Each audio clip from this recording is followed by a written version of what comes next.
Hello all, இன்றைக்கி ஆண் பாவம் பொல்லாதது அப்படிங்கிற மூவியோட ரிவ்யூ தான் பார்க்க போகிறோம். டைட்டிலே பார்த்தீங்க அப்படின்னா ஆண் பாவம் பொல்லாதது. ஆண் பாவம், ஆண் ரொம்ப ரொம்ப பாவங்க, இதுதான் கதை, இதை வச்சு தான் படமே ரன் ஆகும் அப்படின்னு நினச்சிங்கன்னா அதுதான் கிடையாது. ஆண் அண்ட் பெண், அதாவது ஒரு யங் கப்புள், அவங்களுக்குள்ளே நடக்கக்கூடிய மிஸ் அண்டர்ஸ்டாண்டிங். அந்த மிஸ் அண்டர்ஸ்டாண்டிங் எப்படி வருது, அதுக்கு என்னென்ன காசஸ், அதில் நிறைய காசஸ் இருக்குது. ஆனால் அதில் ஒரு காசு என்ன அப்படின்னு பார்த்தீங்கன்னா, ஃபெமினிசம் தப்பாக அண்டர்ஸ்டாண்ட் பண்ணி தப்பாக ப்ரொஜெக்ட் பண்ணக்கூடியது அப்படிங்கிறது தான் இந்த படத்தில். ஒரு காசை வச்சு இந்த படம் டோட்டலாக மூவ் ஆகியிருக்கும். ஸோ இந்த படத்தை கலையரசன் தங்கவேல் அப்படிங்கிறவர் எடுத்து, ரியோ ராஜ் அப்படிங்கிற ஒரு ஹீரோ, மாளவிகா மனோஜ் அப்படிங்கிறவங்க ஹீரோயினாக நடிச்சிருப்பாங்க. அடிஷ்னல் கேரக்டர்ஸாக, அதுவும் இம்பார்ட்டன்ட் கேரக்டர்ஸாக ஆர்ஜே விக்னேஷ்காந்த் அண்ட் ஷீலா ராஜ்குமார், அந்த கப்புள்ஸ் கூட வருவாங்க.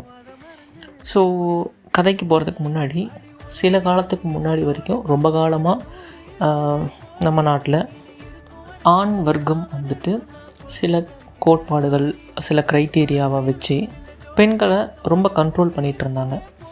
அந்த அப்பத்துலேருந்துமே கூட நிறைய வல்லுநர்கள் பெண்ணுடைய உரிமை என்ன அப்படிங்கிறத சொல்லியிருக்கிறாங்க. ஆனால் அது அப்போ எல்லார் மத்தியிலையும் கரெக்டாக பெருசளவில் வரலை, படித்தவங்க பேஸில் அது இருந்தது. ஆனால் இப்போது ரீசெண்ட் சில இயர்ஸாக, சில வருஷங்களாக அது எல்லார் மத்தியிலும் பேசப்படுது. ஏன்னா எல்லாருக்கும் இன்றைக்கி இருக்கக்கூடிய டெக்னாலஜி பேஸ் பண்ணி எல்லாருமே அதை ஓனாக எக்ஸ்ப்ளோர் பண்ண ஆரம்பிக்கிறாங்க, அதை ஓனாக எக்ஸ்பீரியன்ஸ் பண்ணவும் ஆரம்பிக்கிறாங்க. அதனால் அது ஈஸியாக எல்லாருக்குமே கிடைக்க ஆரம்பிக்குது. அந்த பேசிஸில் இந்த கதை எல்லாமே நகரும்.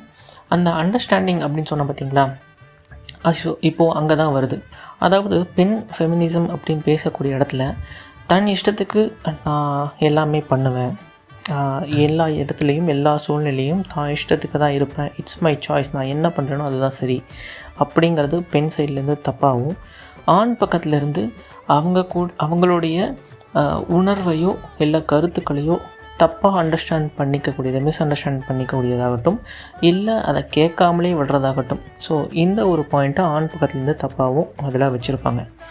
ஸோ ஃபஸ்ட் ஆஃப் அப்படின்னு பார்த்தீங்கன்னா, நம்ம மார்னிங் டைமில் ஒரு நல்ல கிளைமேட்டில் காரில் ஒரு நல்ல சாங்கை போட்டுவிட்டு நல்லா ஃபாஸ்ட்டாக போய்கிட்டு இருக்கும்போது எவ்வளோ ஒரு ஹாப்பியாக போகுமோ அந்த மாதிரி நல்லா போகும். ஒரு young couple, newly married, so அதனால் ஜாலியாக போகும்.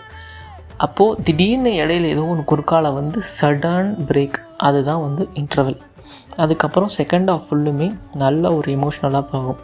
நல்ல ஒரு ஜாலியான ஒரு காதல் ஜோடி, நல்ல ஒரு அன்பால் இணைஞ்சு, அது ஒரு பெரிய பிரச்சனையினால் அவங்க ரொம்ப பிரிஞ்சு எந்த அளவுக்கு கஷ்டப்படுறாங்க, மன வருத்தம் படுறாங்கங்கிறது எல்லாமே நல்லாவே நடிச்சும் காட்டியிருப்பாங்க, அதில் எக்ஸ்ப்ரெஸும் பண்ணியிருப்பாங்க. அடுத்தது லாஸ்ட்டாக ஒரு 15-20 மினிட்ஸ் டோட்டல் மூவியோட டேர்னிங் பாயிண்ட்டாக அங்கே முடியுங்க. அது எப்படின்னா, ஒரு கப்பலோடைய பிரச்சனைக்காக போய் அந்த பிரச்சனையை அங்கே அதை ஜஸ்ட்டு பேசி அதை வெளியே உணர்த்த போது ஆட்டோமேட்டிக்காக 2 கப்பல் ஒன்றா இணைஞ்சிருவாங்க. அதுக்கு முக்கியமாக 2 காரணமாக, ஃபெமினிசம் ஆக்டிவிஸ்ட்டாக அனுபமா ஆக்ட்ரஸ் அவங்க நடிச்சிருப்பாங்க. அவங்க சொல்லக்கூடிய, அவங்க படத்தில் அவங்க லைஃப்பில் அவங்க என்ன பண்ணுறாங்க, எது சரியான ஃபெமினிசம் அப்படிங்கிறத எக்ஸ்பிளைன் பண்ணுவாங்க.